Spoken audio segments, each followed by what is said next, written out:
সুপ্রিয় শিক্ষার্থীবৃন্দ, আসসালামু আলাইকুম। বঙ্গবন্ধু শেখ মুজিব একাডেমি কর্তৃক পরিচালিত অনলাইন ক্লাসের পক্ষ থেকে তোমাদের সবাইকে স্বাগতম। আজকে আমি রসায়ন প্রথম পত্রের ৩য় অধ্যায়ের একটি টপিক নিয়ে আলোচনা করব। আজকে আলোচনা করব আয়নিক যৌগের সমযোজী বৈশিষ্ট্য নিয়ে। আয়নিক যৌগের সমযোজী বৈশিষ্ট্য ব্যাখ্যার ক্ষেত্রে প্রথমে আয়নের বিকৃতি বা পোলারায়ন বলতে কি বোঝায় সেটা আমরা দেখব। দুটি বিপরীত আধানযুক্ত আয়ন যখন খুব নিকটে আসে তখন ক্যাটায়নের সামগ্রিক ধনাত্মক চার্জ অ্যানায়নের ইলেকট্রন মেঘকে নিজের দিকে আকর্ষণ করে, ফলে ইলেকট্রন মেঘ ক্যাটায়নের দিকে সরে আসে। ইলেকট্রন মেঘের এই রূপ স্থানান্তরকে আয়নের বিকৃতি বা পোলারায়ন বলে।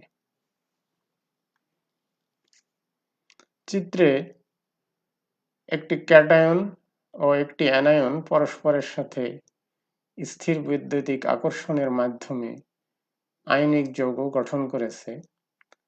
এক্ষেত্রে প্রতিসম অ্যানায়নটি প্রতিসম না থেকে বিকৃত হয়ে গেছে, কারণ ক্যাটায়ন অ্যানায়নকে নিজের দিকে আকর্ষণ করে অ্যানায়নের বিকৃতি ঘটিয়েছে।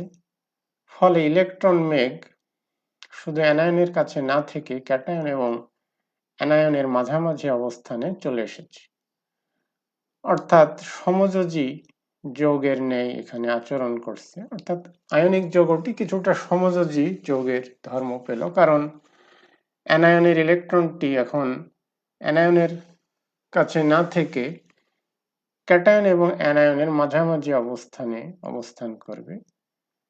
এই কারণে এই যৌগটি কিছুটা সমযোজী বৈশিষ্ট্য লাভ করবে। এখন এই বিভিন্ন ক্যাটায়ন অ্যানায়নকে ভিন্ন ভিন্ন ভাবে বিকৃত করে, সেটা বিভিন্ন বিষয়ের উপর নির্ভর করে। এগুলো ব্যাখ্যার জন্য বিজ্ঞানী ফাজান কিছু নীতি প্রণয়ন করেছেন। এই নীতিসমূহ হলো ফাজানের নীতি। ক্যাটায়ন দ্বারা অ্যানায়নের পোলারায়ন বা বিকৃতির পরিমাণ বেশ কয়েকটি শর্ত দ্বারা প্রভাবিত হয়। এই শর্তগুলোই ফাজানের নিয়ম নামে পরিচিত। শর্তগুলো হলো যে ক্যাটায়ন দ্বারা অ্যানায়নের পোলারায়ন বা বিকৃতির পরিমাণ বৃদ্ধি পায় যদি ক্যাটায়নের আকার ছোট হয়, তারপরে অ্যানায়নের আকার বড় হয়, ক্যাটায়নের চার্জের পরিমাণ বেশি হয়, অ্যানায়নের চার্জের পরিমাণ বেশি হয়, এবং 5 নম্বরটি হলো ক্যাটায়নের ইলেকট্রন বিন্যাসের ক্ষেত্রে ডি ও এফ অরবিটালে ইলেকট্রন উপস্থিত থাকে।